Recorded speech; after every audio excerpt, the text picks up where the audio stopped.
Oi, gente! Na nossa aula de hoje, nós vamos aprender um pouco mais sobre o que é filosofia. Primeiro, é importante você saber que a filosofia ela é um passo na história da humanidade muito grande. Já reparou que a gente pensa sobre tudo? A gente não consegue parar de pensar, mas refletir são outros 500. Refletir é dar um passo atrás e observar a situação, ponderar, calcular, observar, comparar.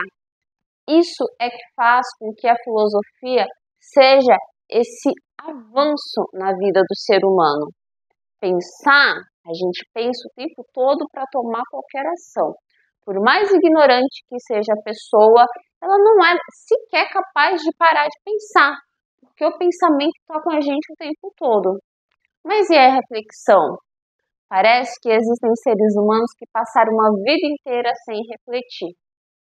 Por isso que a filosofia ela se tornou uma das mais poderosas armas para que a gente possa alcançar a felicidade, uma vida plena, para que a gente possa vencer as condições e as dificuldades que nos cercam o tempo todo, todos os dias, porque uma arma é aquilo que nos dá condições para vencer.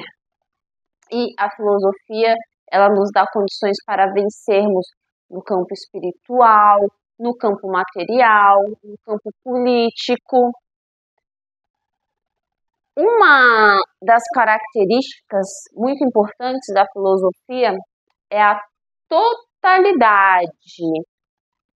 O que isso significa, totalidade? Totalidade não é totalitarismo. Totalitarismo é outra coisa. A totalidade da filosofia, ela vem para ajudar a gente a entender se a gente está só pensando ou se a gente está refletindo e tendo boas ideias. A gente está chegando assim a ideias que têm uma universalidade. Quando um filósofo ele tem um sistema de pensamento, ele reflete sobre o mundo, sobre a existência, sobre as coisas, ele precisa entregar para a gente ideias universais. São ideias que vão valer para Daniela em São Paulo, para Maria na Bahia, para o João no Amazonas, para o Hans na Alemanha, para o Arnaud na França, para todas as pessoas do planeta, em qualquer lugar. E digo mais, não só do planeta, de todo o universo. Poxa, Dani, mas refletir e chegar a ideias que tenham validade em todo o universo, isso é difícil. É um pouco exigente, mas só assim a gente consegue chegar nas ideias filosóficas. Por isso que a filosofia às vezes parece um pouco difícil, mas é porque ela tem esse rigor. Ela exige que a gente não só pense, que a gente reflita e que o fruto das nossas reflexões sejam ideias que não mudem de acordo com o local, que sejam válidas, né, em todos os lugares. E aí a gente chega àquela conclusão do porquê muito do que se estudou na história da filosofia, do que se criou na história da filosofia, foi feito lá na Europa. Porém, quando a gente lê, muitas coisas nos servem enquanto brasileiros, argentinos, indianos, japoneses, porque essas ideias que os filósofos têm, elas não dependem unicamente de uma localidade, certo? Outro ponto dessa totalidade da filosofia é que não basta que essas ideias tenham validade e eficiência, que sejam armas para a gente vencer, independente do local onde a gente esteja. Essas ideias, elas precisam vencer o tempo, elas precisam ter sentido lá na Grécia Antiga, há 600 anos antes de Cristo, como no Brasil do ano de 2024. Dani do céu, como que eu vou chegar a uma reflexão que vai produzir ideias que vão valer daqui a 2000 anos? Isso é impossível. Não é impossível. Tanto não é impossível que hoje em dia a gente continua lendo Sócrates, Platão, Aristóteles, esses homens que nasceram antes de Cristo. Ainda assim, as ideias deles continuam tendo validade para a gente. Você tem um nível de reflexão e observação da realidade e do mundo que consiga vencer o tempo, é sinal de que você é um bom filósofo, é um filósofo. Outro ponto, né, que a gente tem que observar aqui em relação a essa totalidade, de valer em todos os lugares e em todos os tempos, a gente repara como, por exemplo, muitas vezes a gente pensa algo hoje e amanhã a gente muda de ideia. Ou a gente gosta de uma coisa num lugar e desgosta em outro. Isso aí não é algo refletido. Isso é apenas fruto das nossas opiniões. E as nossas opiniões vão mudando o dia inteiro, o tempo todo.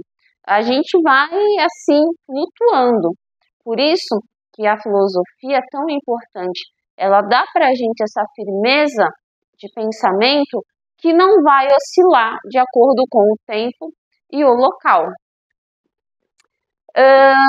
Aí, para a gente encerrar essa aula, a gente vai perguntar: quem é o filósofo? O que é um filósofo? Existe, assim, muitas ideias do que se pode ser um filósofo, mas, principalmente aqui no Brasil, por nós não termos uma tradição filosófica tão consistente como na Europa, a gente acha que o filósofo é aquele cara muito sábio, um cara inteligentíssimo que descobriu toda a verdade,